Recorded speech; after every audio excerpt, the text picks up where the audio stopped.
Tēnā koutou katoa. Welcome everyone to this meeting of the Dunedin City Council. Welcome to councillors, to staff, to the public and to the media. Our prayer today will be led by Father Mark Chamberlain of the University Chaplaincy. Kia ora, Mark. I'd like to thank our Mayor for the invitation to pray. Let's just pause for a moment and be mindful of those who are suffering in our community due to the postcode cancer comments and situation with treatment. Let's remember them for a moment.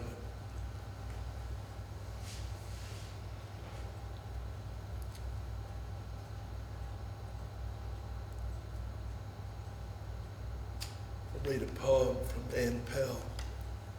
Light illumines the web of the spider, knitting singular beauty.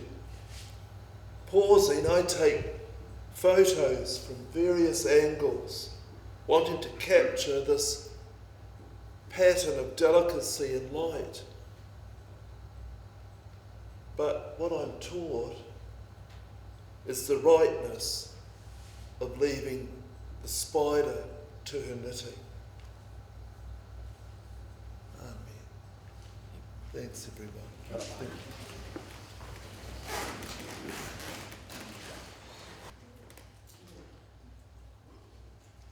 Now we'll move on to councillors to the meeting proper.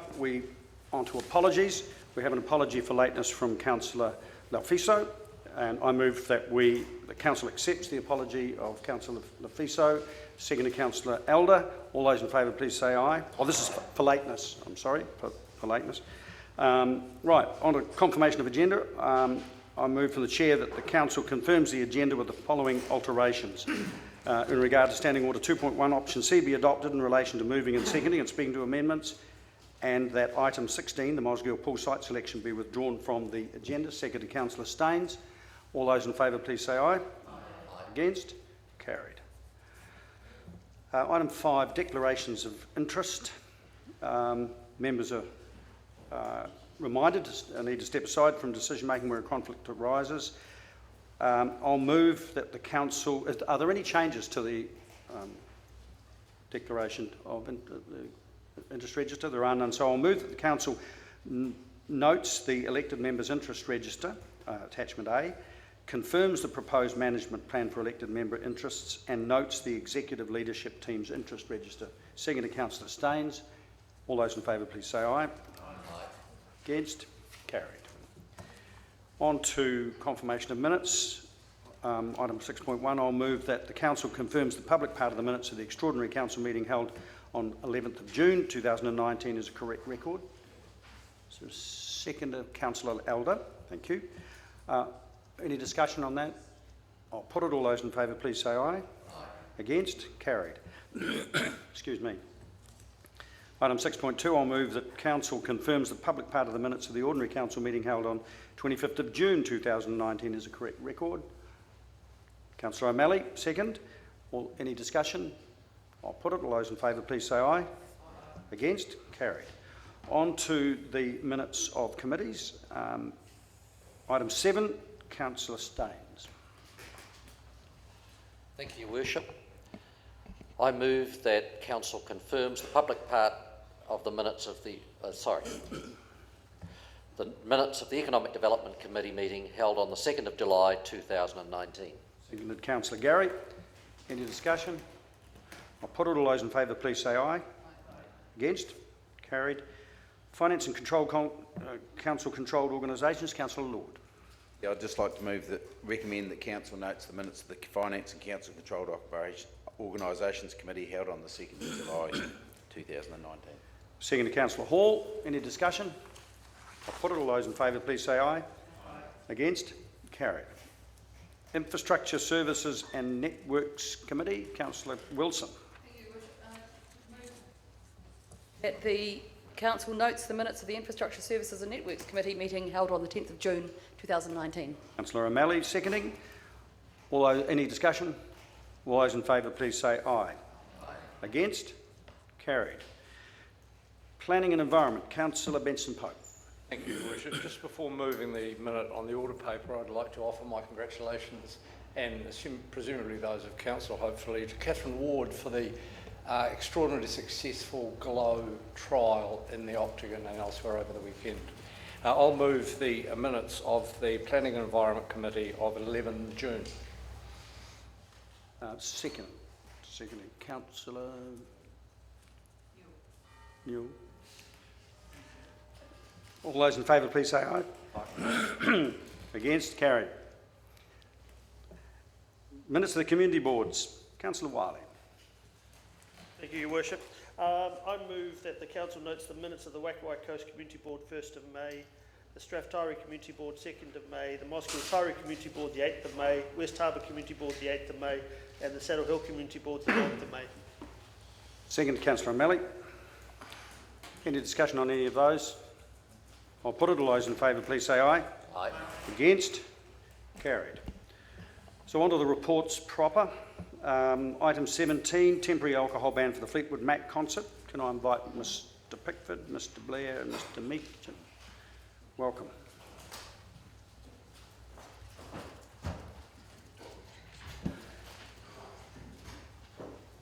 Does any of you wish to introduce this, or do you want to go straight to questions? Straight to questions. Councillors, does anyone have any questions on this? Councillor Hawkins. Thank you, Your Worship. Thank you, gentlemen. If you could refresh my memory, is this the first time that we've been asked to do this for a concert at the stadium outside of Orientation Week events? It's quite common. Yeah. Councillor Elder. Just a question. What is the broad feedback from the police about the success of such bands? There's really good feedback from both the police and the stadium security. It allows them the opportunity to approach people away from the gates if they're drinking, and also gives them the opportunity to observe people further out so they can see if someone's intoxicated as they approach. Councillor Lord. Oh, okay. No further questions? All right. Move Councillor Lord, second to Councillor Hall. I take it you're moving on the recommendation on the order paper. Do you wish to speak to it, Councillor Lord? Are there other speakers who wish to speak to it? Councillor Banks. Just briefly to say thank you very much for this. It has been a useful crowd control measure in the past, making sure that we don't get trouble actually inside the stadium prior to the event. Has a lot going for it. Thank you for this proactive work. Further speakers, Councillor? Speakers? Councillor Gay. I just wanted to add that it seems that such a band adds to helps to add to the enjoyment of everyone in the concert once they get there, which is not affected by having drunk people next to you or behind you or whatever. And also I've noticed that it also allows people to take their children and feel comfortable to do so, and that was very noticeable. Has been noticeable on other occasions where people have taken their children to their first live concert, which is an experience all of its own. So a really good initiative. Thank you. No further speakers? I'll put it. In that case, you don't want your right of reply. I'll put it. All those in favour, please say aye. Aye. Against? That's carried. Thank you. Aye.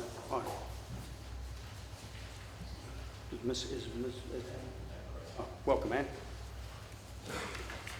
Couldn't see you there. Okay, we're on to the review of mobile trading and temporary stall bylaw. Do you wish to introduce this one? Yes. Right. Brad. Thank you, Your Worship. Really just a quick update on the footpath courtesy zone. Since the May meeting where Council resolved to proceed with a trial of a courtesy zone, we've been liaising with relevant council departments and NZTA, and we are intending to get the courtesy zone underway the week beginning the 19th of August. A report, we're just... Councillors, questions? Councillor Eld. Thank you, Chair. Can you explain the courtesy zone in a bit more fullness? I think it was at the March council meeting, no, sorry, beg your pardon, the May council meeting. It was resolved to proceed with a trial of a courtesy zone, which runs in George and Princess Streets from Albany Street to Rattray Street. And it is a zone that requires courtesy of all pedestrians and mobility devices such as e-scooters or mobility scooters, skateboards, requesting, and indeed pedestrians, requesting courtesy to other footpath users, and for devices a speed limit of 15 an hour. I have another question as well, as under this bylaw change or the proposed expiration of it, can we regulate the speed at which people travel on the footpath?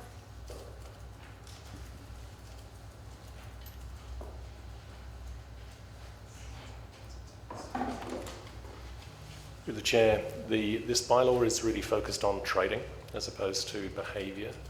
We are looking with the changes that are coming through the NZTA in their, which is called the Accessible Streets Package, which we understand they are briefing LGNZ in September at an event, so they will have more information at that point. But at this stage, this bylaw is really focused around street trading that is currently encompassed under the bylaw, but also broadening it to encompass things like dockless e-scooter companies, but also people soliciting for tours and so on for cruise ships. Councillor Gary. Mr Pickford, I found it really helpful, paragraph 9, with the clarity around NZTA and reminding us what they're responsible for. But further down in item 17, page 86, I wondered if you could just expand on automated segways. The mind boggles. I wasn't quite sure what the purpose of those would be. And I imagine it's quite hard to imagine some of the technology and look at how we might get a bylaw that encompasses it. But could you just expand on that a little bit? E-scooters have been a very disruptive technology across the world, not just in Dunedin. So we obviously have been caught by the fact that we have a fairly restricted bylaw in its definition of trading. And so that has allowed the e-scooter companies to launch here without any regulatory restraint. This has then obviously broadened our perspective to, do we want to look at, we want a bylaw that's going to be all-encompassing, that will anticipate, I guess, other things that are coming. So we've worked a lot with other councils, and we've done a lot of research online about what's happening around the world when it comes to what's happening on the footpath, either currently or is envisaged. One thing that is being talked about are delivery drone robots, which will operate along the footpath. So it would be potentially taking your lunch to you from a restaurant, and it would just make its way along the path somehow. I don't know how this is done, from one point to another. So obviously that wouldn't be captured by our current bylaw, but we want to make sure that this bylaw is flexible enough to capture that.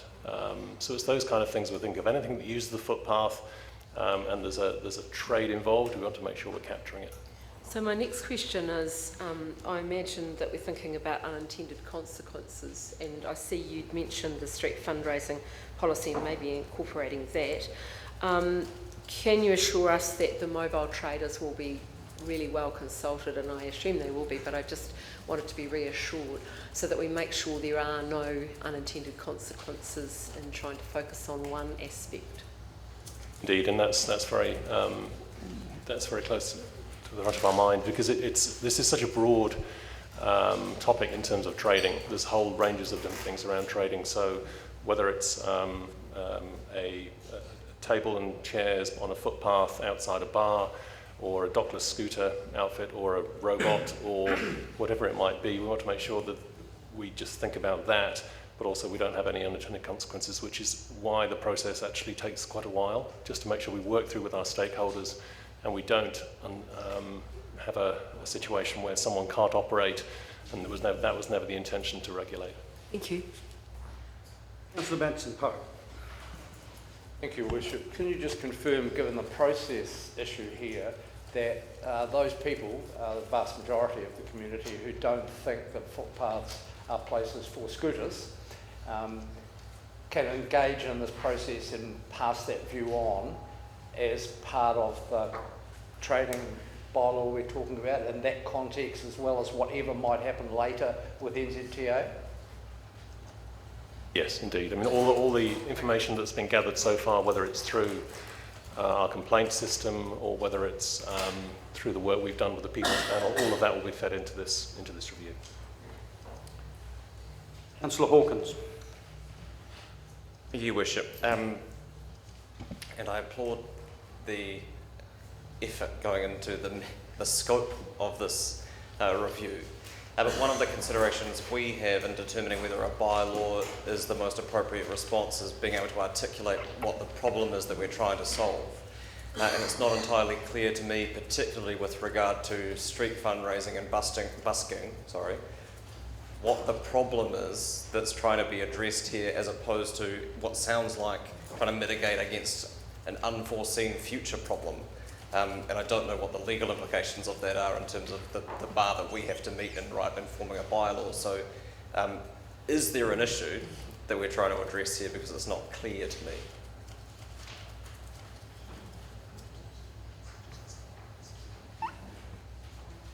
I guess there have been identified issues in terms of e-scooters and share scheme operators. That's been fairly well canvassed already. However, this report here is the first report in the process, and it's whether to continue this review is the best way to address street trading kind of issues. And we've identified that mobile trading, the bylaw already works really well in terms of mobile trading in Dunedin, and I guess that the next part of the review will look at other opportunities or whether there are issues that align with the purpose of the bylaw, and if so, if there's an opportunity to include those in the bylaw. Part of this review, those. Not quite. My question is, are there issues around street fundraising and busking that we're trying to solve by expanding the scope of this bylaw review? And if not, is it worth making this any bigger than it needs to be? Yes, so through the chair, we, to your point, I guess there have been complaints received about buskers, for example, and we're managing that in a certain way at the moment, but I think as the report talks about, there isn't actually a requirement under a bylaw for a busker to get a permit.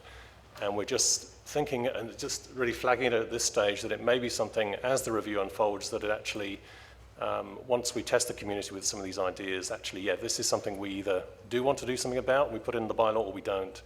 And so it might be some of the things that we're putting in this report now, this is just the kick-off point, won't make it into the final statement proposal. It's just really, all this report's doing, as Anne said, is just, this is the kick-off report that summarises the things that have come through our complaints process, through the various teams across council that have dealt with issues. We're just trying to capture everything at this stage. It doesn't mean everything will then go into the bylaw, it's just the start. It's helpful, thank you. And I don't want to get involved in a discussion around the detail, but it's just a question around what a licensing regime may look like for whether it's an e-scooter or Amazon drone delivery service or whatever. Can it look to things like independent verification of safety? Because that's one of the specific concerns that's been brought up for the user. And secondly, whether we'll be presented, or whether the next council will be presented at the next stage of this work with a range of options around what a schedule of charging would look like.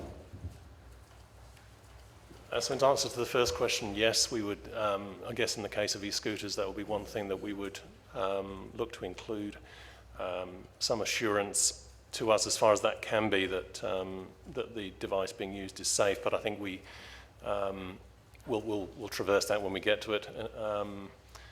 And the second question, sorry, Councillor, remind me. Oh, that's okay. At the next point, is that when, and that comes before Christmas to the next council, will that include a discussion around what a schedule of charging would look like for commercial users?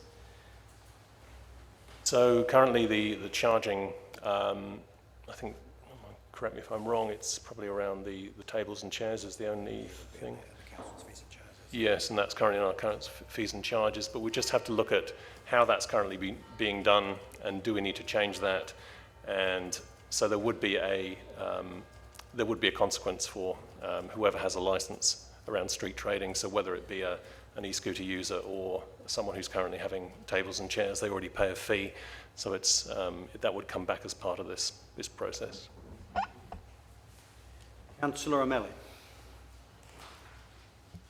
Very much, Mr. Chair. Just want to confirm this is a trading bylaw, right? So, and obviously Lime is at the top of everybody's thoughts, I think, that brought this forward. In relationship to Lime, are we really talking about then sort of the procurement of the scooter and then the disposal of it, or the end of your contract or relationship with them? But will this bylaw in any way touch on what the user does once they have it on, once they've procured it, or is that actually under another set of parameters that we'll be looking at? Through the chair, so sorry, Councillor, just to clarify, do you mean that when the user, you mean the rider or the provider? Or? Yeah, the rider, basically. So Lime's, I assume that we'll be looking at how Lime might line them up for sale, for rent, and then we presumably will have something around what you've done with them when you've finished your ride and how they clean them up and that. But I'm imagining this bylaw won't look at the activity in between, which is the hirer, the person who's on the scooter. Is that right? Yes, that would be correct. Although the license, I suppose that the terms of the license might potentially encompass things that we know we could ask quite reasonably of the provider. For example, if we say the Botanic Garden is a no-go zone, we can say, actually, e-scooter providers, if you want to get a permit to operate within the city, this has to be a geofence no-go zone. So you can't have any riding there or within the university campus. And I guess maybe I was thinking about it, the question we had earlier, probably from Councillor Elder around speed, I think it was, potentially you could do that if there was a safe mechanism to do it, put speed restrictions in, but that would be within a sort of a gross area, as opposed to if you're on the path and the courtesy zone, it's only 15k, as opposed to a metre away when you're on the road. That it can't do it to that granular sort of tolerance. So yes, potentially you could say these are going to be corral points where we're encouraging people to leave their scooters. This could be a no-go zone, this could be a low speed zone in this general area. So yes, you can do that through the license. And just touching on point 28, the special consultative procedure, what's the time frame do you think that will be executed over, and to what extent will there be an opportunity for the public to have an influence on things like what they might want to see out of the bylaw before the bylaw gets substantially written, or will it be a substantially written document to which they consult on?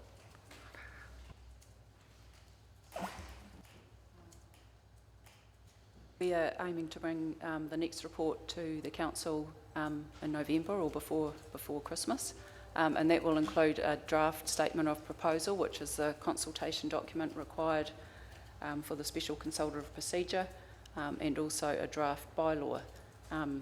Following it, if the council approves that, or whatever the council approves for consultation, then thereafter there will be a 1 month consultation period. It would likely, I think, be in the new year, because December and January are not great months for community engagement and consultation, so I would have envisaged that. Although there may be opportunities in this next part of the review before November for us to be, asking operators what their views are about certain things, and this would inform the options and the preferred options in the statement of proposal. I guess it's actually the specifics of my question. So do you think there'd be an opportunity that the public could just say that these are ideas or concerns that I have. They don't necessarily, and they can just be lodged, so therefore they help in the original design of the first piece of paperwork that comes through.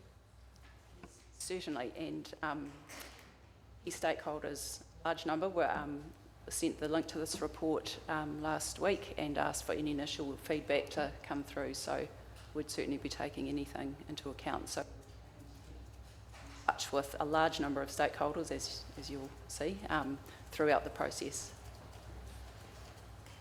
Any further questions?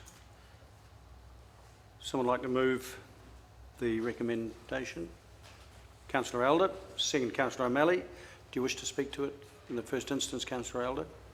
I'd just like to thank you for your work you've done on this, and it's been a great concern to the whole city, new initiatives like this, and of course a lot of concern to the pedestrians. So thank you for all the work you've done on this, and thank you also that people can put their input in on this. Thank you.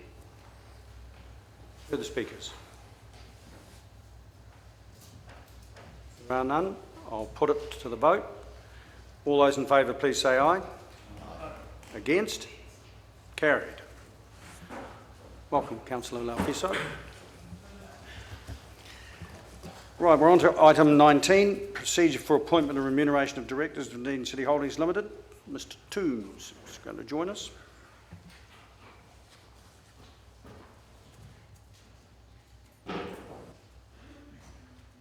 Welcome, Dave.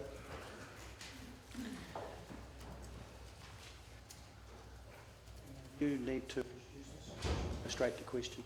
Straight to questions. Questions, councillors. Councillor Wiley.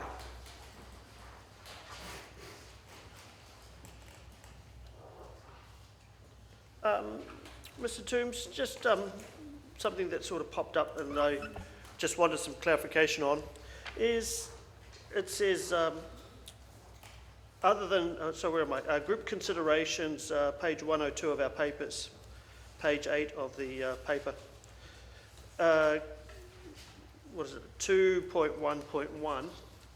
It says, ensure that other than for transitional periods where a director moves from one CCO to another, group director appointments only serve on one CCO board at a time. Can you give me an example of, do we have any board members that are currently sitting on more than one board? Yes, so recently one of the City Forest Directors was appointed to the DCHL board, and that took effect from June or July, and he's going to stay on the Forest board until a replacement's found. So we really don't have any board members that are sitting on multiple boards and occupied seats? Okay, thank you. With the exception, of course, that the DCHL board is also Treasury, Yes, correct. but outside of that, Out of whole board CCOs, responsibility, yeah. not individuals, yes. Councillor Hawkins. Thank you, Your Worship. Thank you, Mr Toombs. My question is around what's the amended 1.2.7 that speaks to interim directors being appointed where things arise unexpectedly. And it's a question around unexpected to whom. Is it unexpected to the board or unexpected to the director? And I'm specifically thinking of, should we have a greater number of female directors of childbearing age that fell pregnant, but we wish to maintain them beyond that period. At the moment, they're not going to stay around because who would take the personal responsibility and liability for meetings that you weren't at and decisions that you weren't part of making? But is that kind of maternity leave, if you like, something that could be considered by this or anticipated by this, and in which case is the 6-month figure outlined there effectively arbitrary, and is that something that could be altered?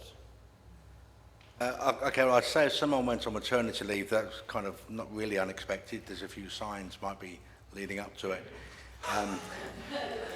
And one of the benefits of moving to a 9-year term as opposed to a 3-term maximum is they can get off the board for 6 months or a year without impacting that person's ability to serve their potential 9 years. So that was put in there really in case, say, illness, as opposed to pregnancy wasn't really envisaged when we wrote that. It was more of unforeseen event that means that you cannot continue in that capacity. So, so in that case, a director could resign effectively and be replaced by someone on a one-year term with an understanding that they could, it's not quite the same as an interim director appointment, but is that something that the board generally would, or the holdings company would generally look to accommodate? It's certainly possible, yes, depending on all the other considerations for performance measures and whether there's a balance around the director table, but certainly that would be enabled under the procedure, yes. Councillor Gary. That's a nice segue into the question I have, which is on page 96, 1.1.4. DCC will specifically consider the need for increasing board diversity when reappointing directors. Do you feel that that phrase will challenge the boards to look at that specific matter? It will certainly get them to focus on it and consider it, yes. Yeah. Do you think it's strong enough to challenge them to do that? I believe so. Thank you. Councillor Vanders. Page 103, 2.1.3, it says, proposed, after having served the 9-year time limit, a group director may be subsequently appointed to a group company by an external stakeholder if permitted by the relevant company's constitution. Is there any company's constitution other than Dunedin Airport Limited that allows this to happen? I don't believe so, but I would rather check before I gave a definitive answer on that. Is it true that the clause then relates specifically to the one director who's already done more than 9 years, in fact quite a bit more than 9 years, and continues to operate beyond the 9-year limit only because of this particular constitution at Dunedin International Airport Limited? Right, the phrase, the clause in the policy is not designed to enable that. I'm not sure I understand the question, sorry. What I'm saying is that why have we included this clause at all? Oh, okay. Given that it only enables this particular director in this particular company and is not likely ever to enable any other. Oh, well, it's designed to cater for possible future changes. In the current environment, it might only apply to one situation, but in future there might be other CCOs arising with joint shareholders. If I might just interrupt, we can't actually stop the government appointing. So this is just a statement of fact, actually. We can appoint for a set maximum of 9 years, apart from by council resolution. But if the government wishes to appoint a person for another term, we can't stop them. We've had that discussion. They don't want to be bound by that principle, so they're happy with things the way they are. I'd point out that I think the same exception probably applies at the moment to Dunedin Railways, who have also part ownership that's not ours. The relevant company constitution in the case of Dunedin Airport Limited, is it possible as a 50% shareholder of that Dunedin Airport company for us to change the company's constitution to disallow over 9 years, as in fact we do for all our other companies? I'd have to go and check the terms of the constitution to see. Actually, we asked them, and they're not amenable to that change. They're happy with that the way that it is. They have their complete independence for appointing directors that are appointed by the Crown, and they wish to keep it that way and not be bound by the 9-year term that we want to impose for our directors. Right, so is the Crown a 50% shareholder in the company, or is it the DCC? They're both. So given that no one has a 51% shareholding, how then is it possible to change the company's constitution if one half doesn't want it? We do it by agreement, but at the moment, the Crown are free to appoint somebody 10 terms in a row if that's what they want to do, and they're not willing to, that's their call.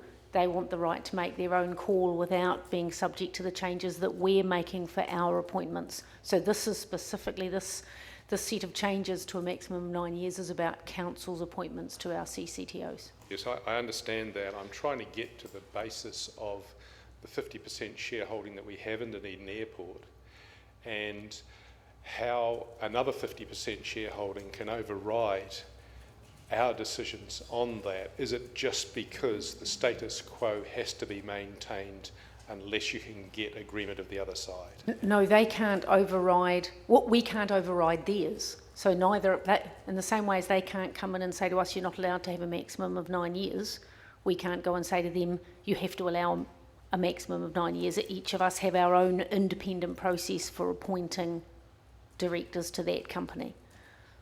Does the Crown then allow directors beyond 9 years and all their other companies that they have shares in as well?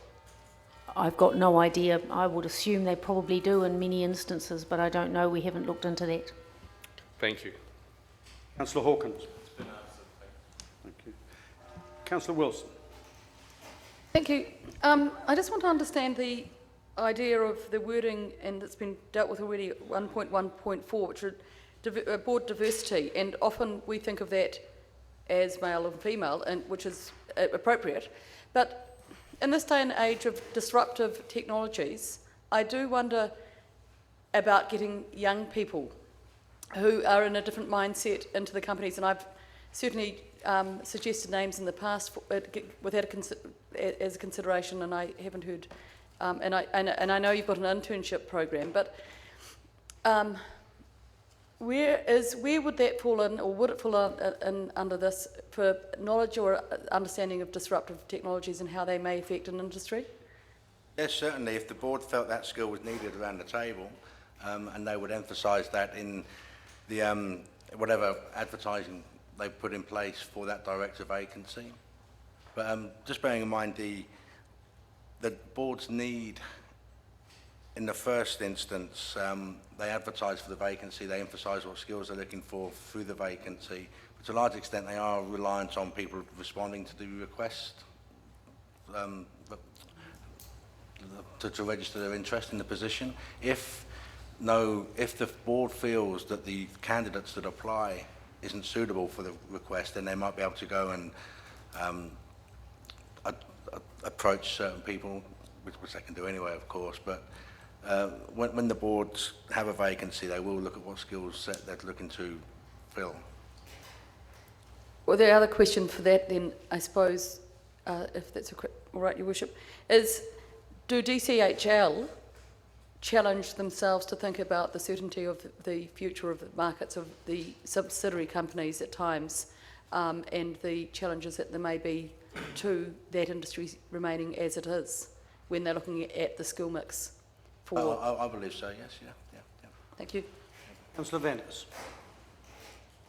If I can just get you to look at 1.7.7 on page 101. It says a DCC resolution requiring 2/3 majority support is required whenever a director of DCHL is appointed as director of any other group company. So far, so good. Then it says the resolution needs to include the reason for deviation from this procedure. Should it not read from the standard procedure?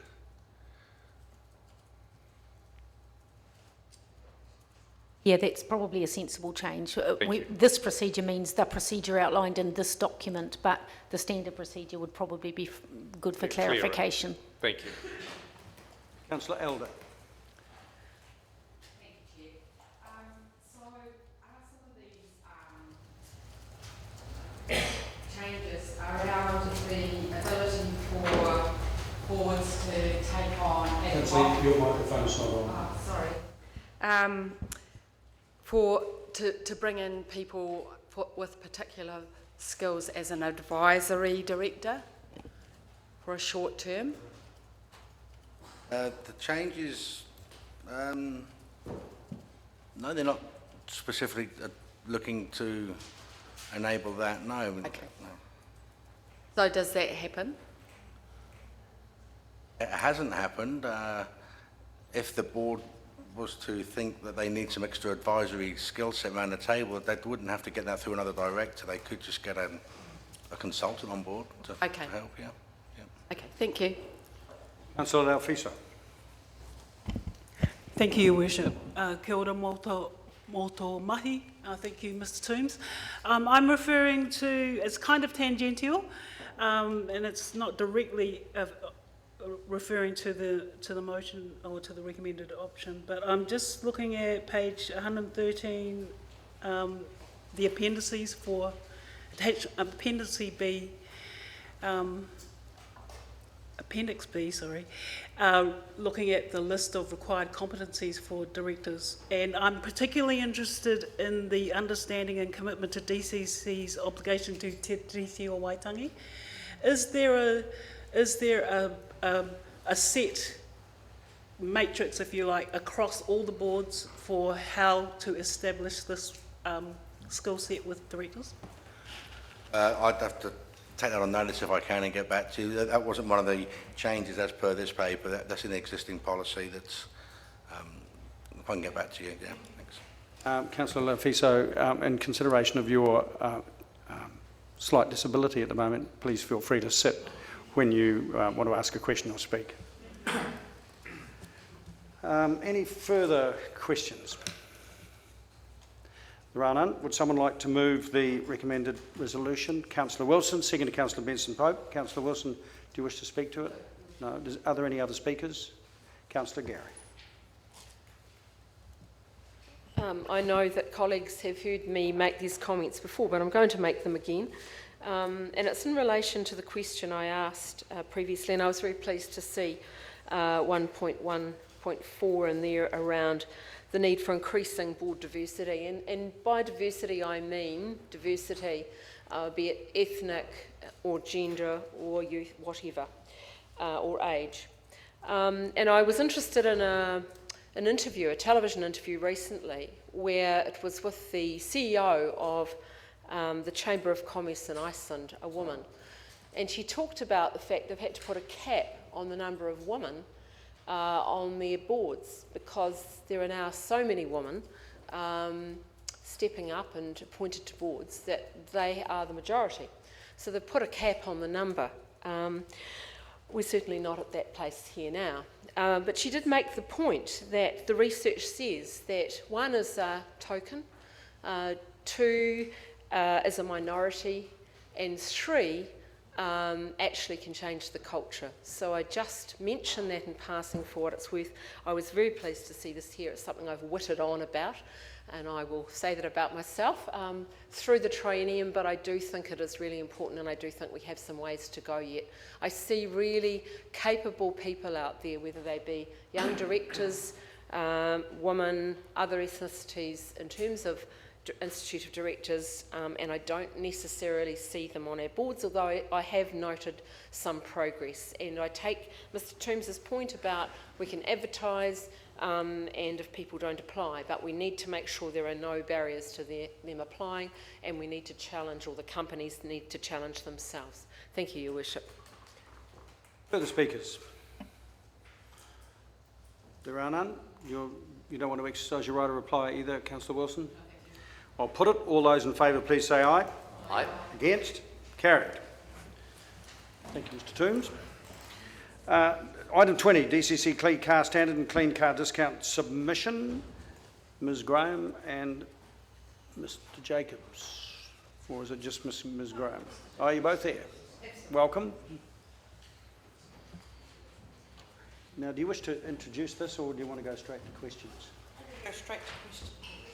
No. Questions, councillors? Councillor Wilson. Just bearing in mind the economic strategy we have, and that is to be, in part, look at efficiency, I think, of builders and farmers and the ilk, and the lack of EV options for trade vehicles at present. I'm just wondering how we are going to continue or consider them being served by and continuing to be productive and being part of the economic strategy if there is a requirement for EV cars, and how that's dealt with. Thank you, Councillor. So with this draft submission before you, that really is aligned with I guess, the strategic objectives that we've got considered, and there's also written into the report. So, for example, we lined this up with the integrated transport strategy, for example. We looked at this versus the environment strategy and some of the particulars around sustainable management of the natural environment and also greenhouse gas reductions. And we also looked at the social wellbeing strategy. I think if you read the discussion paper, this is really a first go at applying a cleaner emission standard for the smaller vehicles. When you look, for example, at the Clean Car Standard, it doesn't affect those larger vehicles, those vehicles that be used in a farmer setting, in farm type settings, over 3.5 tonnes, for example. So we really weighed this submission up against what the existing strategies we have around emissions reductions, for example, versus some of the economic development strategy tools that we have at the moment. Sorry, Sure. I've misread this, and I understood that utes were incorporated in this, which are what normal farm vehicles are. Have I got that wrong? And what a builder or a tradie would use? That's correct, councillor. So what we have though is the weight standard, so 3.5 tonnes. So I guess my mind jumps straight to a tractor versus a ute, but yes, that's correct. Councillor O'Malley. I'm actually going to the stuff from the NZTA stuff, and it's, wow, why is it failing me these days? Page 127 of our report, the idea of 105 grams of CO2 per kilometre. I did a little bit of math on that one to get that to kilometres per litre, but I came up with around about 23 kilometres per litre would be sort of the efficiency, and then when I looked that up, that's about the efficiency of a Prius. Is that sort of the ballpark that we're talking about? I mean, have you guys done those sort of calculations as well to look at what kind of vehicle will be doing those distances, making that much CO2? Councillor, we haven't got to that level of granularity. Again, we just looked at this in terms of the total emissions reduction that this could have in the analysis that Department of Transport have done. So the 5.1 million reduction, CO2 reduction over that 20 to 21 to 2040 time frame. So we just looked at the total emission potential or scope for emissions reduction over that time. But we can do the analysis, but I guess that sounds about correct. I think that's the point. That is, I think, basic back of the envelope looks to be about correct, and I'll talk to that in the discussion. Thanks. Councillor Benson-Pope. Thank you, Worship. Thank you for the paper, and I think there's a lot of material in the appendices that will be really interesting to people, particularly the range, the performance of vehicles and the pricing. I wanted to ask though about the first appendix, the one that's the comparative emission data, and there may be something in the report that I missed, but is that pretty significant difference, is that the result of later models in the European environment, or is it mostly determined by fuel quality or lack of it available in New Zealand? I think it'd be a mixture, councillor.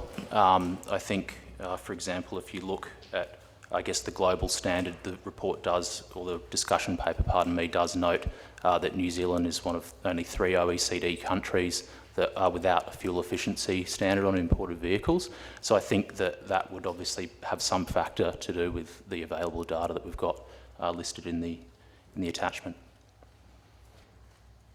Councillor Hawkins.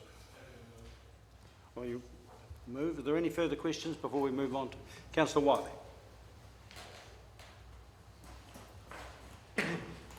I do have a question in the sense of why are we making this submission?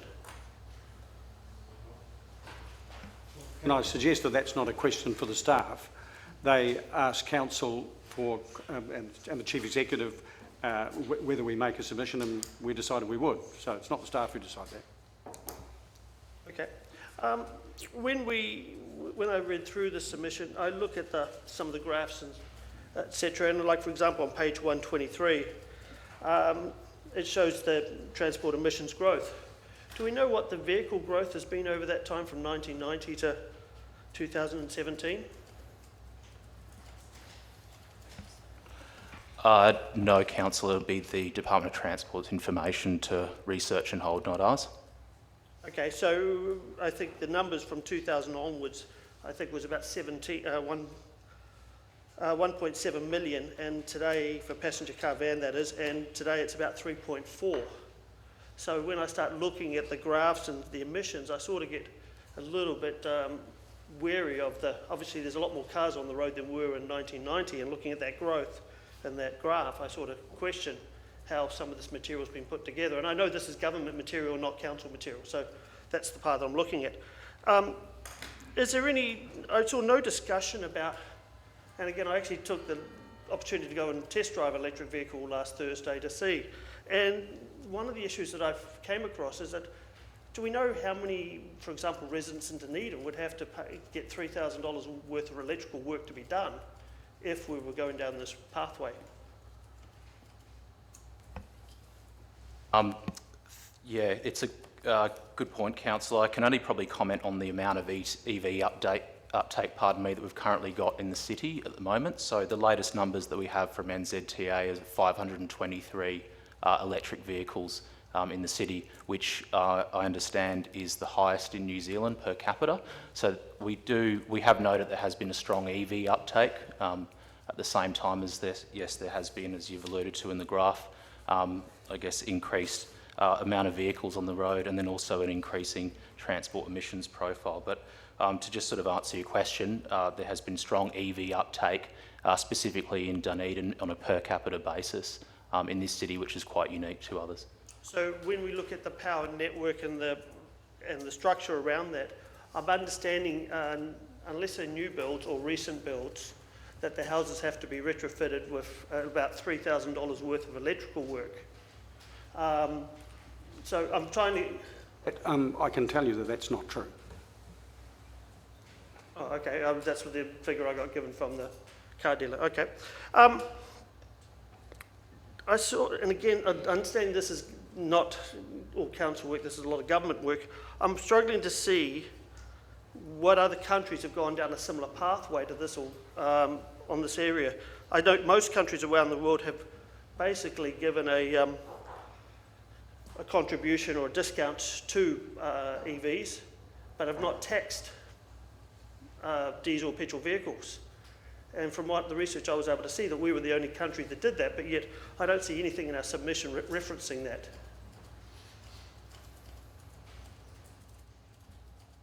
Yes, thanks for your question, Councillor. I have to have a look at the other countries. Again, with the point I made to Councillor Benson-Pope before about having the standard, a fuel efficiency standard, New Zealand's one of only 3 OECD countries that does not have that at the moment.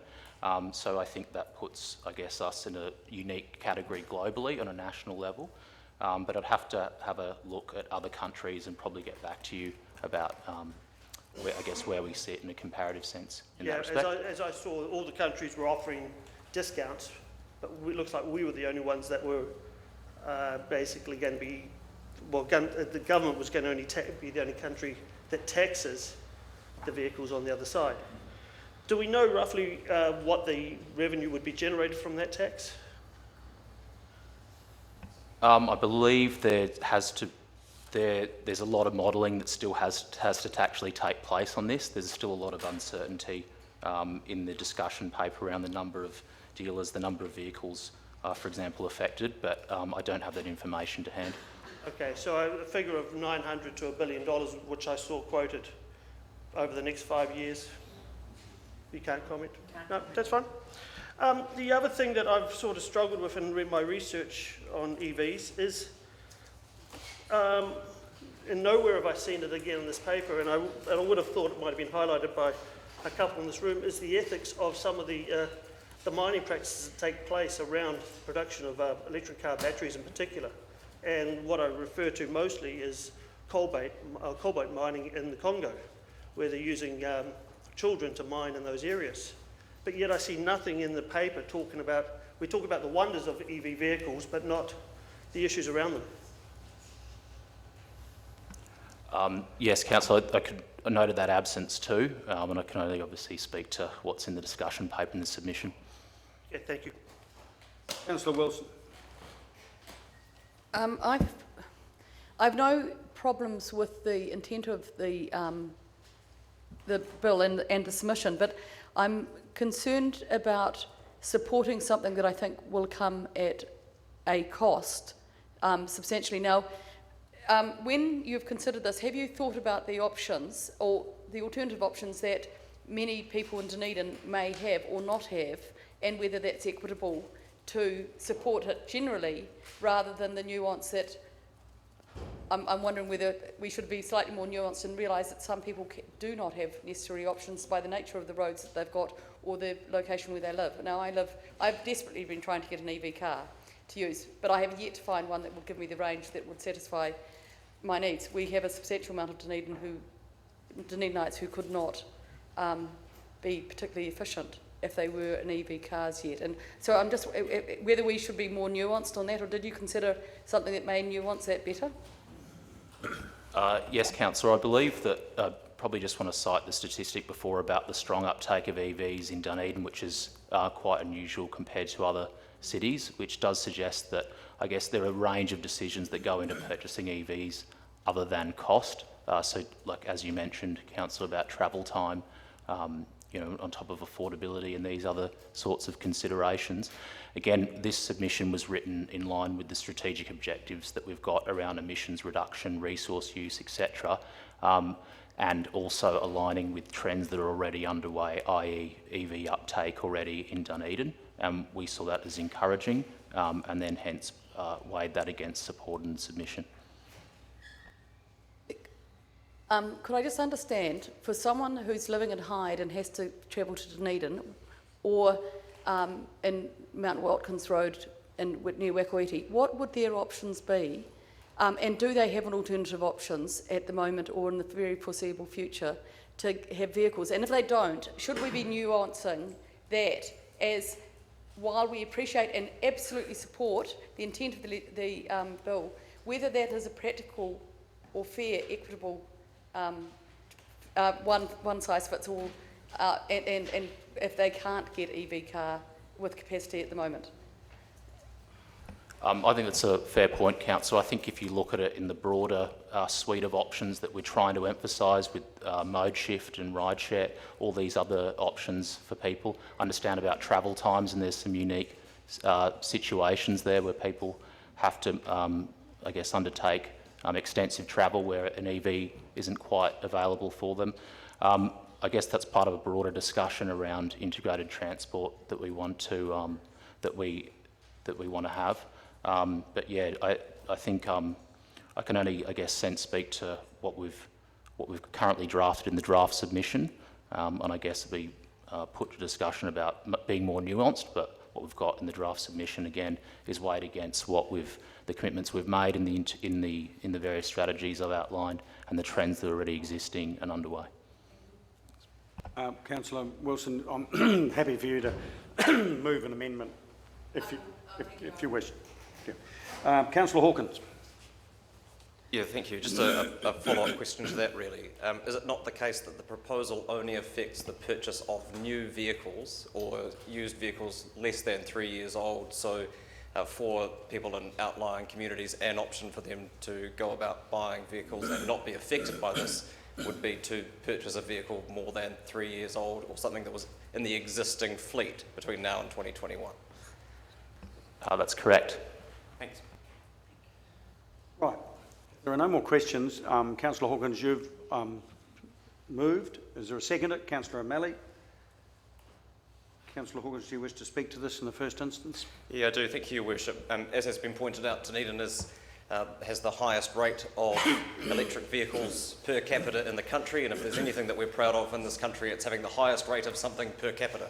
And so I think we should take heart in that. But the appetite for uptake of vehicles is far higher than what has currently than what we've currently seen. And I think it's timely today to see the results of a survey across the country that shows that 74% of all New Zealanders are considering buying an electric vehicle for their next car, ourselves included. But for too many people, it's still too expensive as an option.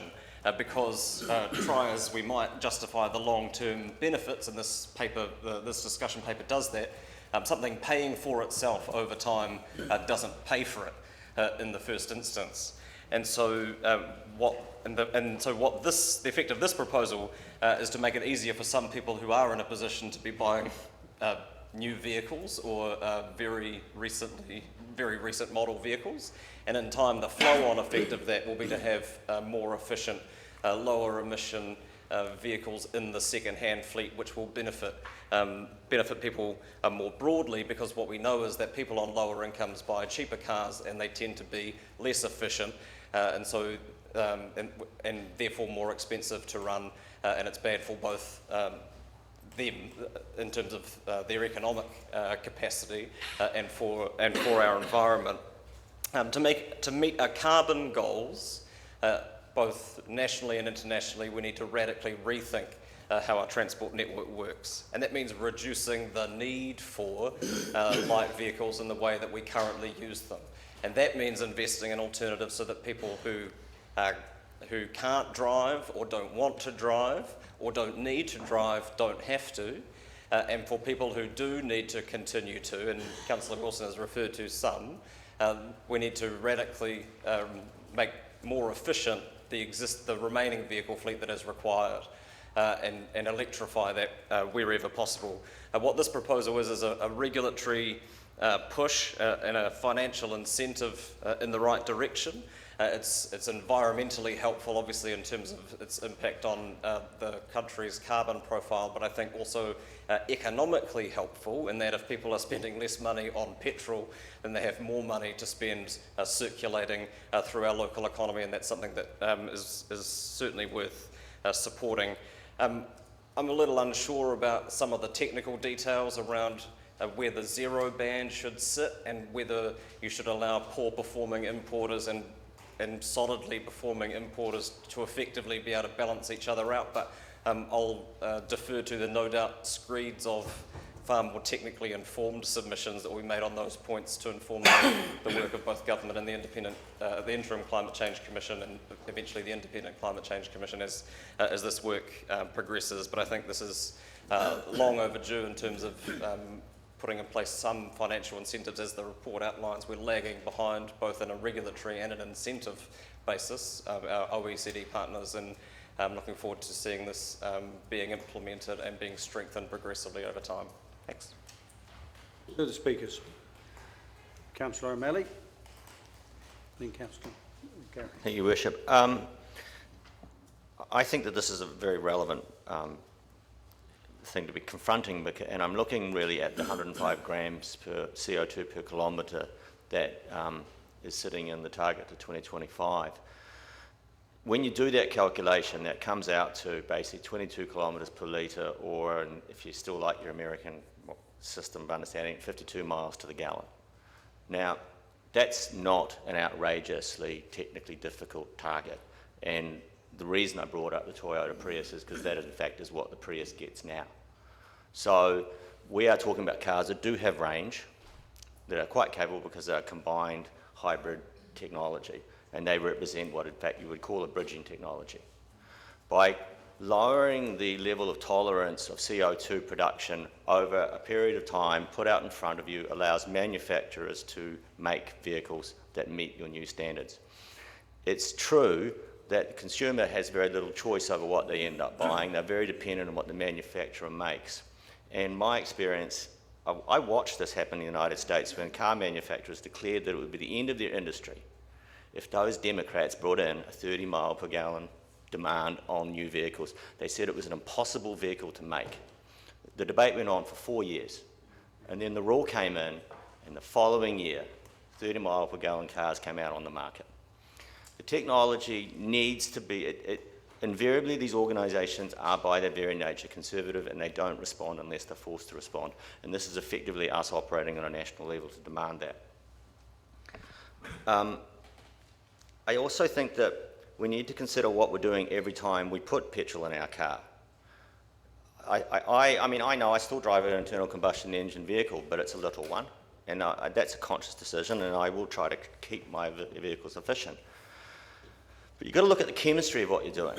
Gasoline's made up of a whole heap of carbon, hydrogen strung together. up to about 10 carbons long. It's carbon with 2 hydrogens on it, generally speaking. When that is converted through combustion, oxygen replaces those bonds and you get the 2 hydrogens go off and make water, and the carbon makes carbon dioxide. Well, the weight of that carbon now, it went from the weight of carbon's 12 plus 2, 14. It now put on, instead of going to 14, it's now gone to 16 plus 16 plus 12, which is, I think, 44.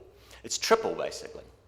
Now, if you took that carbon dioxide and you caught it and you compressed it back into a liquid, it would either be 3 times as dense as the material that you just put into your car, or you'd have 3 times as much of it. I don't know, I don't really care which way you want to look at it this way. But if every time you filled your car up, you had to go out onto the street and spray into the air exactly the same volume of gasoline into the air, you'd realise you're making a pollutant. But we make a odourless, colourless gas that dissipates, and we don't see it, so I don't think we fully understand what we're doing. I don't think we're evil, but I think we could be ignorant. I think we may not know what we're doing. And what this does is it says, let's start actually taking this seriously. We don't want to destroy the agricultural industry. It would be an utter waste of time if we did that. But like I said, hybrid vehicles can probably give you your light vehicle needs now. But you don't have an option of buying one yet because no one's came up with one yet because they're not told to come up with one yet. But if they're told to, you watch them start appearing. And I think, you know, just to finish up on this, we have set our own target of 2030 of carbon neutrality. And I think it's important that we did that because only by bringing those dates in close are we forced to actually act. Up till now, we've said, oh, it's a bit hard basket, let's move it on. This is simply acting, and that's why I support it. Thank you. Councillor Garrett. Thank you, Your Worship. I grew up in a family that had a garage business. We sold cars, we sold petrol, and we had a wider business than that. It was part of my childhood, and that's what I grew up with. I remember when Japanese cars first were imported and how big a deal that was. I remember when cars were changing, some of them from petrol to diesel. That was the big new thing. This is another change, and as a society we hate change. But we as a council have made a commitment and a decision, a renewed commitment to being net carbon zero by 2030, as we've been reminded by colleagues around the table today. And so of course we have to make a submission on this matter. It's not a magic wand. I want to acknowledge that, and I wanted to say to Mr Jacobs, thank you for your work on this. It's greatly appreciated in the way you've articulated your answers. I was really heartened to hear from our colleague the 74% of all New Zealanders thinking of their next car being an EV, and I'm one of those people. And like a lot of people, waiting for that car to be affordable, waiting for the right time in terms of that technology and thinking about the range, because I live a little bit further out, not as far as Councillor Wilson, but that is a consideration. And that is changing as time goes on with other technology. It's a bit like buying a computer. You know, you want the best efficiency, you want the latest, but you've got to weigh that up with affordability. I was really pleased to see in the submission acknowledgement of the impact on people on low incomes, because this is pretty scary. But I was also reassured by the comments and discussion around how the market will even out in regards to that. So thank you for the report. We obviously need to submit, and I just refer to the very final paragraph, the conclusion, which reads that the immediate need to drastically reduce emissions and in joining the rest of the developing world and regulating around the fuel efficiency of our domestic light fleet. This is something where it's going to be a significant tool to reducing our emissions, and it's a no-brainer. Thank you. Further speakers. Councillor Wiley. Thank you, Your Worship. I guess I'm going to disagree with some of those that have previously spoken. I actually do not believe that we should be submitting on this. I think this is a Wellington issue, and it's an issue that should be debated in Wellington and not here around our council table. Every one of us have the ability to have this discussion and take our views to Wellington and present them through the submission process. The key that I really struggle with personally in this whole paper, and what the government presented when they released this paper a couple of weeks back, was the fact that not only were they giving a discount, they were also penalising. And I think that's what really got me, was the fact that looks to me we're the only country in the world that's going to penalise people for updating their vehicles. Not only that, you're also paying through your petrol, I think something like 66 cents a litre in tax to the government, plus the 6 cents for ACC. So when I start looking at how that makes up, and I go, well, actually, that's a political issue. It's not an issue for us to be debating around our table here in regards to the city. The other part being is that we all know the vehicle you buy today is dramatically more efficient than the vehicle you bought 10 years ago or 20 years ago. And that's continuing. And there's some amazing cars coming through. I love watching Country Calendar and seeing their Hyundai fuel the fish tanks. So there is that technology, and we all have a right to look at and choose how we want to buy it or when we want to make that purchase. The other part is I also struggle with the ethics of it, as I shared with you the information from Amnesty International, CNN and CBS about what the ethics are in mining around some of the lithium cobalt for the batteries. But personally, I think we're playing politics here at the Wellington table, not at our table. Councillor Laufiso. Thank you, Your Worship, and thank you for the opportunity to sit down. I just want to thank Councillor Hawkins for moving the motion, and I very clearly heard Councillor Wilson's concerns too, but I also heard Councillor Wiley's concerns, and I've responded to his email. Because as far as I'm concerned, we have to identify very clearly as local government politicians and respond again, as we have, to the community's call for a climate emergency declaration, which we have done. We listen to our community. We are politicians.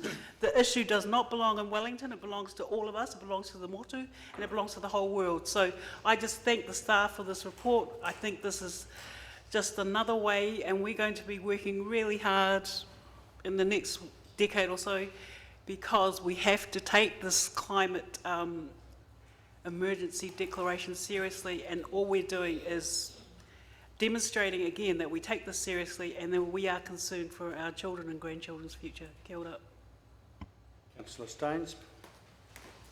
Thank you, Worship. I support making this submission.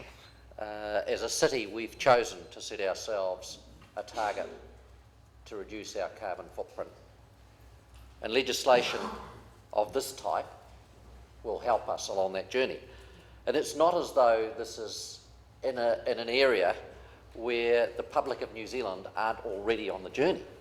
In fact, I think it was Television One today, a survey has come in which says 3/4 of New Zealanders will seriously consider buying an EV for their next new vehicle. So they already know about the price. Part of the survey, I think, covered price, and that was one inhibitor.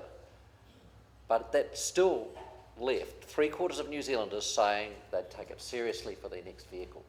So I think anything that moves in this direction, that encourages people to buy an electric vehicle or a hybrid, although I tend to think electric vehicles are the better way to go, away from buying another petrol vehicle or diesel vehicle, is an advantage to the city. So I definitely support it. Councillor Wilson, did you have your hand up? Thank you, Your Worship. I'm really supportive of the intent of and the aspirations of where this is trying to go. But I'm also really aware that, and I've enjoyed a couple of quieter weeks on council work, and I've actually done some farming, and I have to say there is not one vehicle that I could have used in those discounted bands. And I'm thinking not of myself, but I'm thinking of the young people that we need to get into agriculture and who need to have vehicles that can withstand some of the road conditions. They can't be necessarily old cars that will rattle to bits. We need them to be safe. We need them to have airbags, especially after things like the accidents on rural roads this week. I don't think that there is a nuanced layer in here that acknowledges the lack of infrastructure in low population rural areas, that provide the options and alternatives for our young people who need to be in this, to be in rural industries, and whether that's planting trees or whether it's being farmers. And that's the bit that's missing for me. And so I would ask that there be a consideration for 2 additional paragraphs to this. It's not taking away from what the ambitions are. One is, and I'm sorry I haven't got the motion worded, or the paragraphs worded, but something to the extent that the government look into incentivising alternative agricultural and tradie type vehicles and how they may be available, and they target that. And the other one is the infrastructure that is required, and how that is brought into low population areas to allow those vehicles to be of use in those areas. And that would ensure, I think, that it would be doable in the agricultural areas, which they're not at the moment. Right. So, Councillor Wilson, that's fine, but can I suggest you present them as a subsequential motion, because given how far we are through the conversation, I don't think it's, we'd have to have everyone speak again, and I'm happy for them to speak to those amendments separately. Okay, are there any further speakers? Okay, Councillor Hawkins, your right of reply. Yeah, thank you, Your Worship, and thank you to colleagues for the support for this motion, and I have some sympathy for Councillor Wilson's comments, and I look forward to having those articulated. Particularly thank you to Councillor O'Malley for, I was focusing mostly on the consumer end, I guess, but the point's well made that this is equally about sending a signal to industry around the kinds of things that we expect to be manufactured. I missed a lot else of Councillor O'Malley's comments. I haven't passed a science test since 5th form, but it's all helpful to have that context. But I do find it extraordinary, as ever, to have people sitting around this table making comments about how council should not be involved in getting good outcomes for our community from central government and its agencies. That we should sit back and take what's coming to us, whether that's what happens with our courthouse building, or what happens with the rebuild of our hospital, or what happens with earthquake-prone buildings legislation, or what happens with polytech sector reform. These are all issues that are outside of our direct control, but they are of critical importance to our community, and therefore it is a function of this body to actively involve ourselves in getting the best outcomes we can for our community from central government. And we have seen, with increasing clamour over the last, well, I wouldn't say 6 years, but even 6 months or 6 weeks, the concern, particularly from young people in this community, around the environmental challenges that we face. And this is a fairly milquetoast step in the right direction, actually, and I look forward to it being stronger. The comment was made around us being the only place in the world to tax it, and good to see the talking points have made it this far south. You could call it a tax, or you could call it a reduction in the subsidy that we're providing the cost of business in terms of how we manage the externalities of business, because that's what it's doing. And in terms of what it costs, it's quite clear in the papers that the intention is that the fee-based scheme works by taking money from some and using that to offset the others. They're realistic about how that functions, and there's a need probably for a reserve fund to provide the subsidies if the higher emitting vehicles aren't sold in great enough quantities. But it's a fairly simple structure, and that is how it is intended to work. But I think it's, as I said, it's a small step in the right direction in terms of how we rethink transport and our vehicle fleet in particular, in line with our country's and our planet's planetary environmental limits. Thank you. Thank you. I'm going to put it. Division. Thank you, Lynn. And just while Lynn's starting, Councillor Wilson, I'm happy if you don't rush. I'm happy to go on to the next item 21 and then follow on with yours subsequent to that if that's... That may be of assistance. Right, that's fine. Councillor Benson Pope. Councillor Elder. Yes. Councillor Gary. Aye. Councillor Hall. No. Councillor Hawkins. No. Councillor Lafiso. Aye. Councillor Lord. No. Councillor Newell. Aye. Councillor O'Malley. Aye. Councillor Staines. Aye. Councillor Steedman. Aye. Councillor Vandervis. Aye. Councillor Wiley. No. Councillor Wilson. Aye. Your Worship. Aye. Carried 12-3. Thank you. All right, well, now, Councillor Wilson, you're not ready, so I'll move on. Worship, I'm intending to send it to staff in order that they can have an eye over it first, if that's all right, because I think there's some nuance in the wording that I probably will get otherwise wrong. or a second, yeah. Yeah. Yeah, thank you. I'll move on now to item 21, notice of motion. So, Councillor Hawkins, I understand this is your notice of motion. Is there a seconder? Seconder, Councillor Benson Pope. Now, can I note, given that this is a notice of motion, thank you, Sean and Sandy. As this is a notice of motion and there's no staff report, questions can be put, but if they're of staff, they come through the chair, so because the staff are not responsible for any report. And then discussion will be as usual. So we will have questions and then we'll go on to discussion. So, Councillor, well, we could, I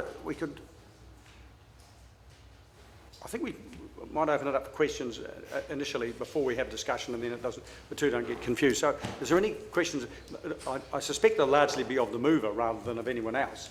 But if there are any questions, this is the time to put them. Councillor Vandervis.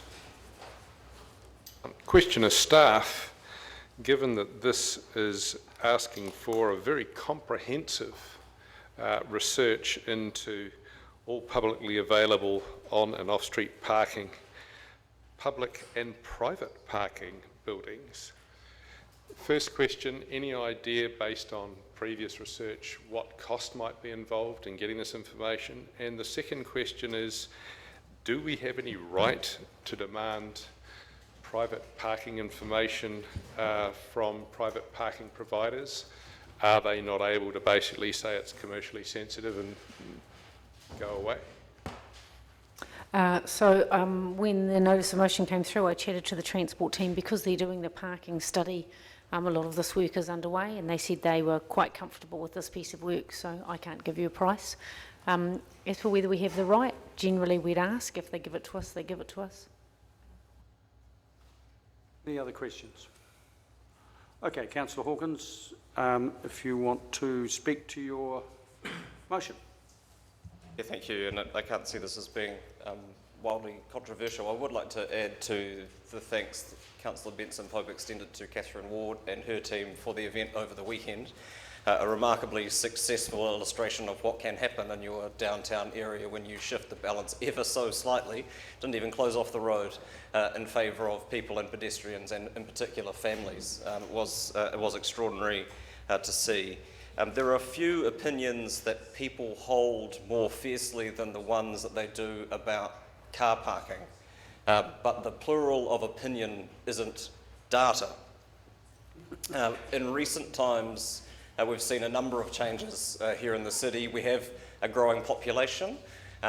The alternatives to light vehicle transport remain unattractive for a lot of people, which means we have a growing vehicle fleet. And efforts to reduce demand, whether that's through public transport or active transport, can inevitably mean we're asking people to change their parking behaviour, whether that's where they are parking or for how long they might be able to park there, or what the cost is. So that is, and so the most recent data we have is from 2016, and I think that it's helpful at this point to get more up-to-date information around that.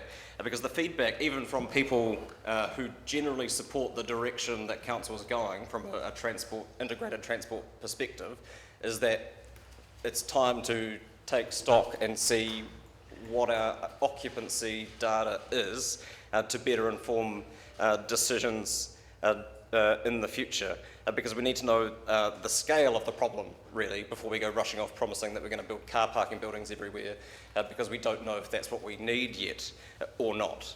I want to be clear, though, that as a result of this study, maximum occupancy doesn't necessarily mean that you need to increase supply to meet that. It can equally mean that you just need to make the alternatives to the status quo more attractive. And I think it's timely that this work will feed into or run parallel to the work that we're doing around how we can subsidise bus fares in the city in terms of making public transport more attractive, so that the people who don't have to drive and park have a more attractive and affordable option not to. It's probably a combination of both in terms of the supply of parking and the attractiveness of alternatives. But until we know, as I said, until we know the scale of the problem, it's hard to be able to come up with what a useful solution is. This isn't to perhaps preempt comments, a case of the council trying to force people out of their cars. It's helpful that the debate that we've had previously preceded this. This is about recognising the planetary limits that we have if we are to maintain some semblance of hope around a safer climate future for our community now and into the future. That means we need to radically rethink how we deal with transport within our city and between cities. And I think, and that's something we have to do in the short to medium term. So there's a real risk from a planning point of view in rushing out and building what would effectively become stranded assets. If you go out and build a whole bunch of car parking buildings and then in the not too distant future it's no longer tenable for people to use those vehicles in the same volume as we currently are using them to justify those things being there, which is a long way of saying planning for the status quo in the face of the environmental challenge that we have would be a fool's errand. But a first step along that path is updating the work from 2016 to get a sense of what our parking behaviour is, and it's heartening to know that that work is already underway and that it won't be an arduous addition to the transport team's work programme. And the last thing is just really around giving people better access to where vacancies exist in parking in real time, rather than asking people or expecting people to drive round and round in circles trying to find them. And whether that's public signage or done through an app, I'm agnostic about the method, but it's something that this council has talked about on and off for a long time, and I think it's worth having a look at what the resourcing implications would be of a system that would allow people to access in real time where the parks that are available in the centre city, to make that whole process more efficient. Like I said, I don't think any of this is controversial, and I welcome support for it and look forward to seeing the updated results of this work. Thanks. Thank you. Councillor O'Malley, then Councillor Van. Just a procedural question. Did we have a seconder on that? Yes, seconder was Councillor Benson-Pope. Oh, good, thanks. I sort of understand the intent of this resolution, or motion, but I think it would have been nice if this had come as a matter arising at the end of an INSCON committee meeting, because a lot of this work is actually already underway, and I think it also needs to be put in the context of data around how people are getting in and out of the city, because obviously the parking will only tell you one component of that. It won't tell you about actual demand and need. And I just hope that the scope is not just the central city, because I know that people are parking, that it geographically encompasses a large enough area to encompass all the people who are coming in and out to serve the centre city, but not necessarily parking here, such as way down on the waterfront and down by the Oval. I've got nothing particularly against this item, but it just seems that I think staff are largely doing this, and maybe the extension of capturing the private car park capacity is about the only thing that's different from what's already on the works program. Thanks. Councillor Vandervis.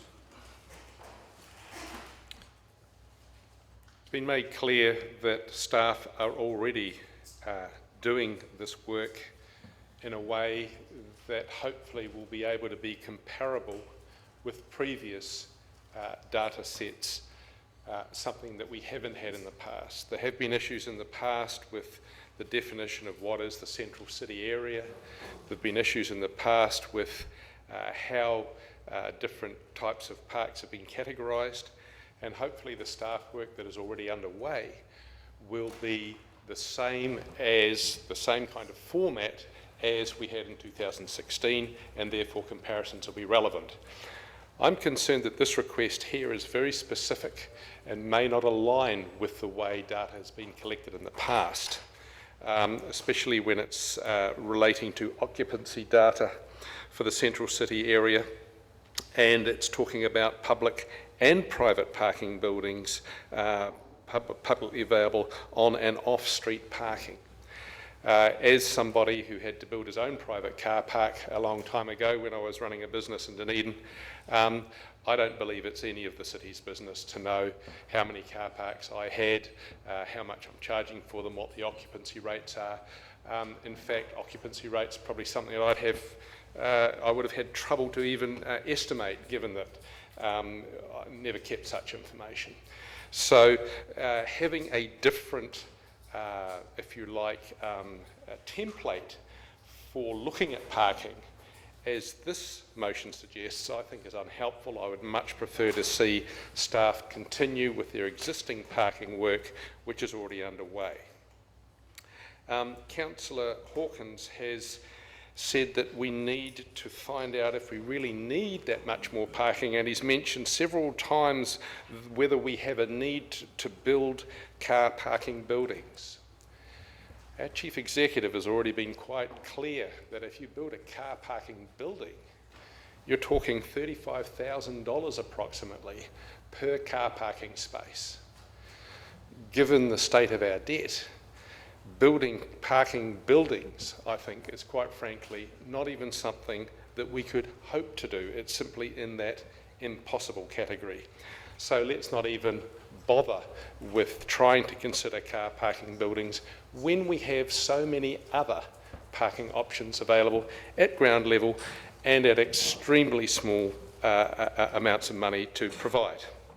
One of the reasons we have so many parking options around the city is largely because of a policy that we seem to have had summed up by the Mayor in October of 2018 when he said council should set a goal of reducing car parks each year because of the benefits to public health and local businesses a move away from cars will deliver. We've seen moves away from parking for commuters, particularly 150 in the North End recently, temporarily several hundred out of St Andrew Street. I now believe that even the Parry Street car park is up for lease, although I was hoping to get confirmation today that still hasn't come through yet. But there are a whole lot of other car parks that we used to have that we now no longer have. If we look at the part of Queen's Drive that goes around the top of Otago Boys, there used to be a wonderful line of cars parked there to observe the sports that were happening on their sports field. Great grandstand view from the car, especially on a rainy day. That's now all yellow lines, dotted yellow lines on both sides. If we go to Moana Pool, and I drive past it every day, it's on my way to work, and we see that especially when pool occupancy is high, car parking extends many blocks up into residential areas, people having to walk considerable distances because there isn't enough car parking there. Again, car parking around Queen's Drive, Littlebourne Road has been dramatically reduced. Big rocks and boulders put in places where there used to be car parks, no parking signs near Ulverston where there used to be car parks. We've lost a lot of car parks along the way, and these car parks could very easily be returned to the use of the public without the need to consider car parking buildings. For anyone who believes that we don't have a car parking problem and that the occupancy data might be useful, all they have to do is look at this weekend's Facebook page, Dunedin News, and see that in response to my suggestion for some car parking in Parry Street and various other places, we have over 200 comments, the vast majority of them in favour of the DCC restoring and increasing its car parking, as opposed to the policy of decreasing it, which the Mayor verbalised back in 2018. For all of these reasons, first, the sufficiency of the existing staff working car parking. Second, the change in format that this motion in front of us suggests. And thirdly, the fact that we don't need to even consider car parking buildings because they're totally unaffordable. For all of these reasons, I ask you not to vote for this particular motion.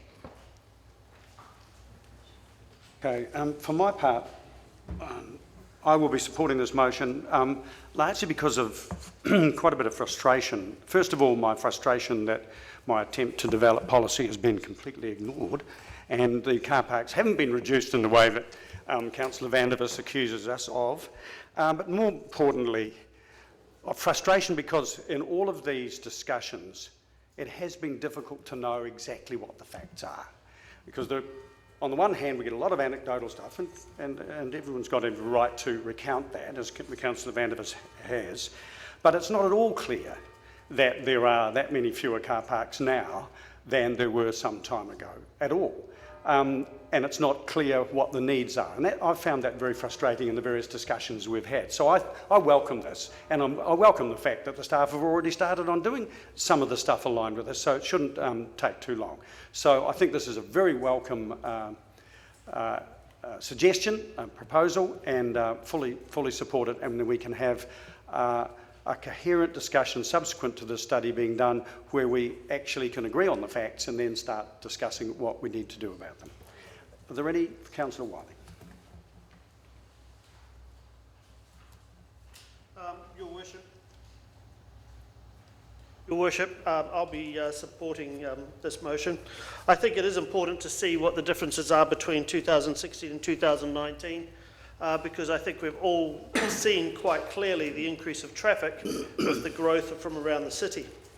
But not only that, I think it's also going to assist us in understanding what's going to happen after we get the data, because with the closure of the MSD car park, with the hospital rebuild, the construction and where everybody's going to go around that period is going to have a huge impact. I think there's a factor that I'm going to be really interested in seeing is the types of parking, from short-term to all-day parking is going to be important. And I think, you know, we may actually get to a point in the reviewing the 2021 annual plan that we may need to build a car park building. I'd never say never, because I think when you start looking at what is happening and the stories we're all hearing, there is a real need of something to happen with car parking around our city. Councillor Steadman. Thank you, Worship. I think this is a perfect thing. I'll be in support of this. Councillor Benson Pope, to my right, has been asking for real-time data on the car parks that have been used in our city. It's already fine going on about anecdotal evidence, and 0.18% of the population, that's not 18%, that's 0.18% of the population agreeing with Mr. Vandervis on Facebook. We're actually going to get some facts about this, and whether it's we need more parking or we don't need more parking, we'll be able to give that back to the public, because this is obviously dear to their heart at times, and we can actually give them the actual evidence and say, well, actually, this is the facts, and this is what we're going to do about it. So I'm obviously in support of it. Thank you. To the speakers, Councillor Benson Pope. Thank you. I'd like to join in thanking Councillor Hawkins for bringing this to the table. There's a lot of heat and not a great deal of light about the parking issue. And it's apparent if you look at the figures, the dated figures in the report that's referred to, that the parking buildings that we have do not have high occupancy rates most of the day. In particular, Lower Maury Place and also Great King Street. And the Fuller Street complex, which is substantial, which the city sold most of to the Meridian owners when they built their one, is also not constantly highly used. I've always had the view, and anecdotally a lot of people share that the real issue is not car parking, but the fact that people don't want to pay for car parking. And I think that's something we've got to look at as part of the wider picture.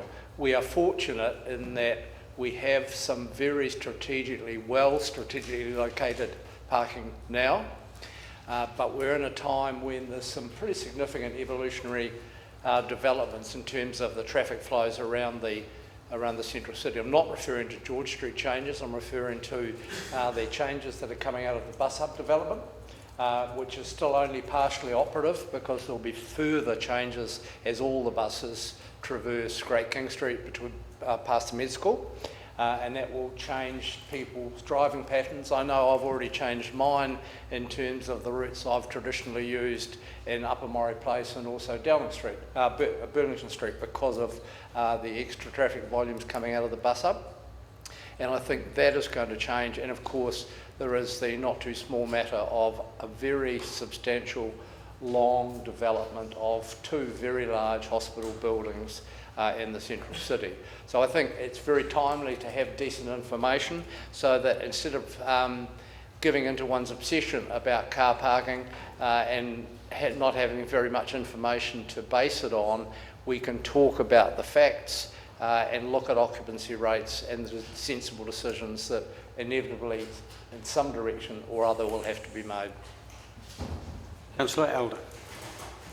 Thank you, Chair. I would like to toe-tucker what David said there about the huge construction that's going to happen in the middle of town.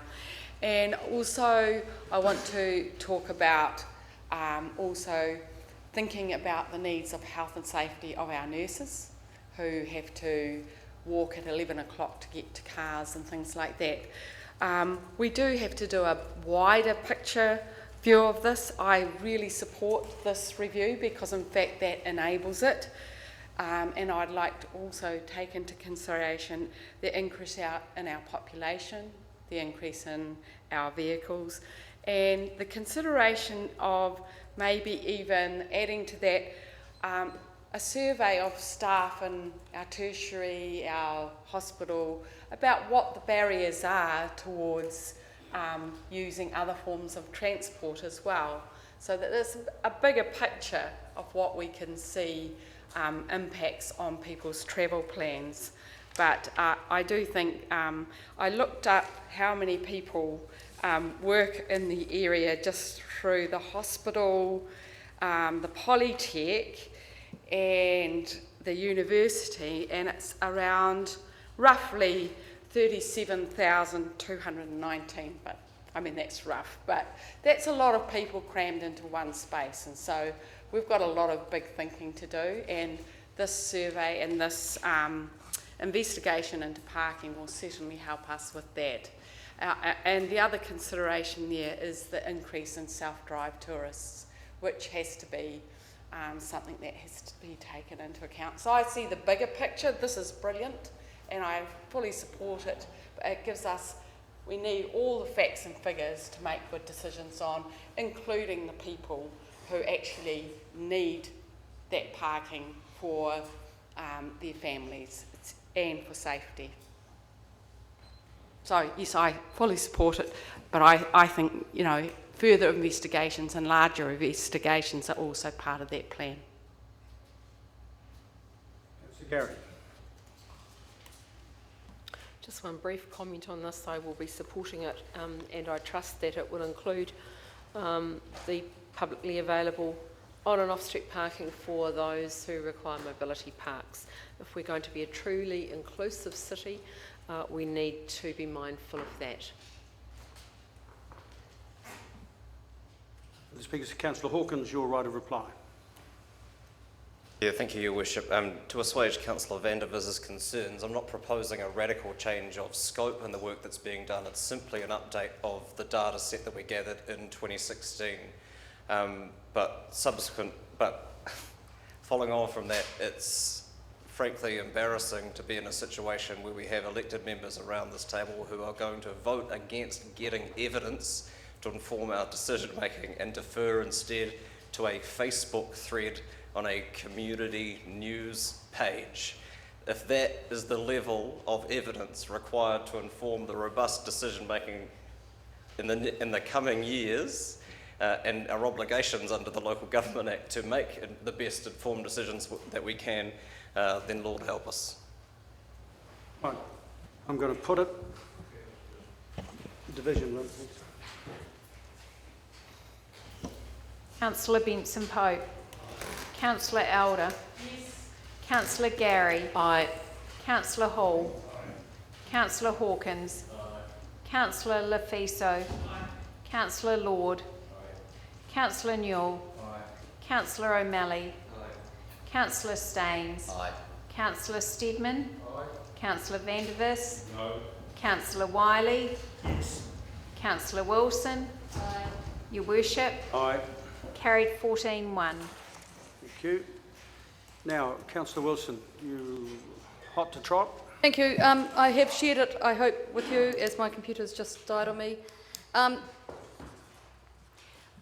The two additional paragraphs I'd like to add to the submission is that the government look at ways that can incentivise supply of vehicles that would be suitable in rural and trade-related industries that might be in the discount bans through their whole,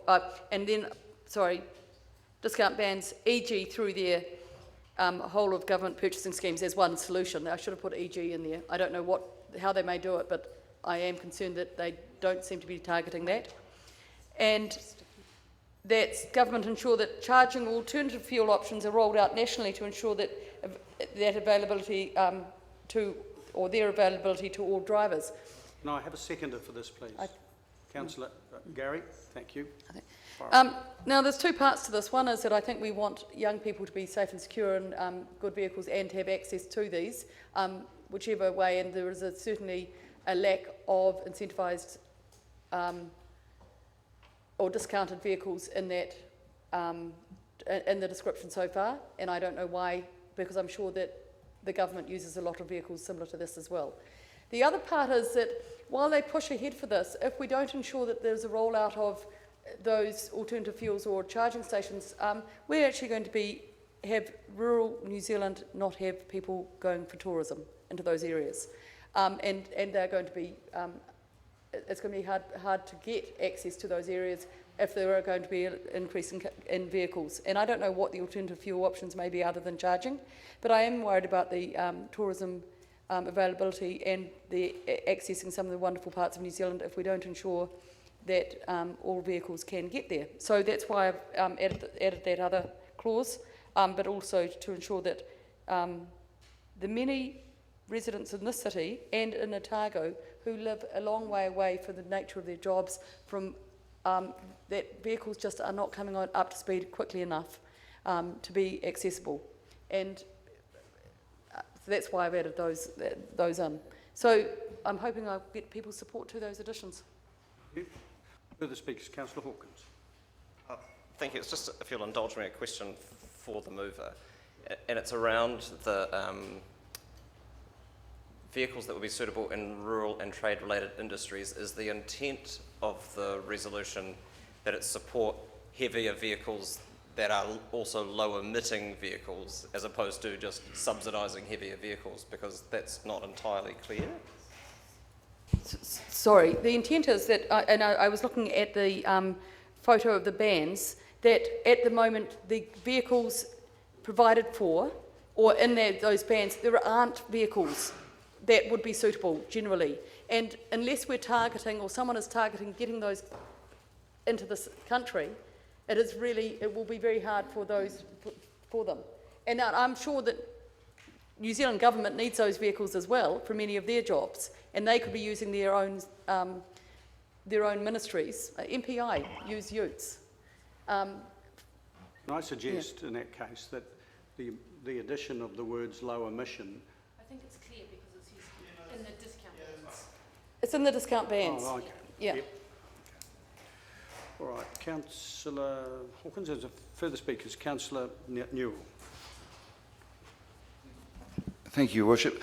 I'll have difficulty supporting this. I think the whole idea of the discount and it's a combination of carrot and stick, and this council's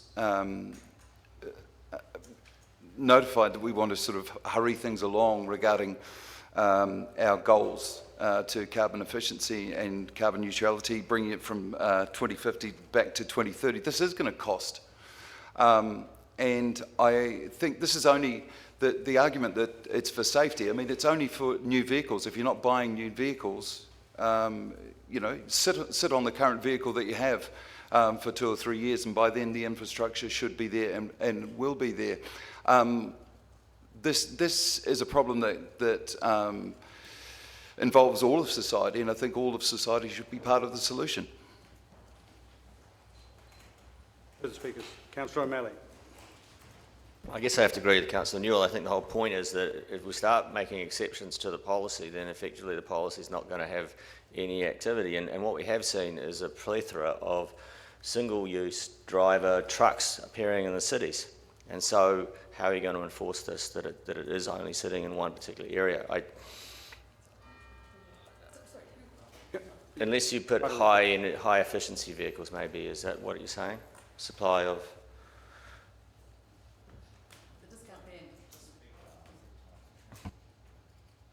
Right, Councillor Hawkins. Yeah, thank you. I mean, I can support this now that I have a better understanding of what the intent is. And the intent here is not that we're giving a free pass to people who need to drive a long way for their work. The intent is that through, whether it's mass purchase or whatever, we bring to market low emission versions of the kinds of vehicles that people currently need for that practice. And I know that when we had the conversation around electrifying the vehicle fleet here at Council, at that point, we could only do things that had to go around the city because to get to the further reaches of the district, there was range anxiety, and that wasn't something that was going to work. And you know, the MPI is a salient point. The Department of Conservation, there are no shortage of government departments that need vehicles to travel some distance. And it's unlikely that there's going to be rapid rail in and out of Fiordland anytime soon. So I think supporting, can't even get a monorail there, I think supporting a drive, no pun intended, to get low emitting, heavier industry vehicles, if that is, and there's talk in the paper of that being a nascent technology, and the best way of encouraging nascent technologies is investing in it and encouraging it along the way. So that's, I'm perfectly comfortable to support that. Councillor Staines. Thank you, Worship. I do support the resolution, but I agree with Councillor O'Malley that high efficiency vehicle, putting that in there, I think is important. I noticed looking through the schedules that there's already, LDV is producing electric vans, electric bare chassis type of vehicles that tradespeople would use, but there is nowhere in there at the moment that I can see any four-wheel drive vehicles that farmers would need on their farms. So I think undoubtedly there will be work going on somewhere around the world, but if the government was starting to look through its purchasing and saying they wish to buy high efficiency, then maybe we'd see a little bit more come from the manufacturers in terms of introducing at least hybrid into that sector. I support this, but I agree and I maintain that the way it's worded is slightly ambiguous, and the fact that it refers to discount bans does not address the issue of low emissions. So I suggest either putting high efficiency or low emissions with those two words between the supply of vehicles. That would clarify and put to rest the apprehensions of some around the table, because having them in the discount bans doesn't make them high efficiency. Page 43, which gives the idea of where the bans for discounts... Hang on, Councillor. Oh, sorry, I thought you put... No, well, I haven't, and in any case, you're right or reply to this.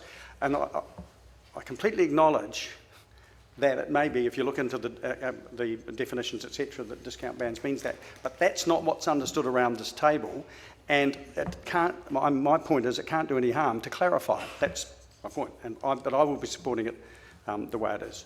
So, further speakers, and then back to Councillor. If there's no further speakers, Councillor Wilson. Perhaps I should add, I should have added one that the policy analysts word my, feel free to word my paragraphs in a format that's more consistent with their language. But I would ask that people look at page 43 as an example, and thank you to those that have supported and understood that the discount bands are CO2 emission bands. They're at the low end. And so those discount bands, and I don't want to, is anything under 150. So it's at that point that I see the incentivising is ensuring that there's a supply of vehicles at the low emission. Because at the moment, when I look through, as Councillor Staines did, there aren't vehicles that are suitable for farms. And if we're not going to have those for the Department of Conservation or MPI, or how can we expect them to be there for the farmers? And and some trade-related industries. So, and thank you for those that have understood that nuance. I don't really care how it's written up, but I want that this be incentivised and that the intent be worded much better by our policy analysts who are actually paid to do this job rather than myself. And at the moment, I think we're not talking to the economic development strategy and ensuring that all people in Dunedin have an opportunity to work or to go with this clean drive because they're not being provided for at the moment. Thank you. Can I have this by division, please, Lynn? Councillor Benson-Pope. No.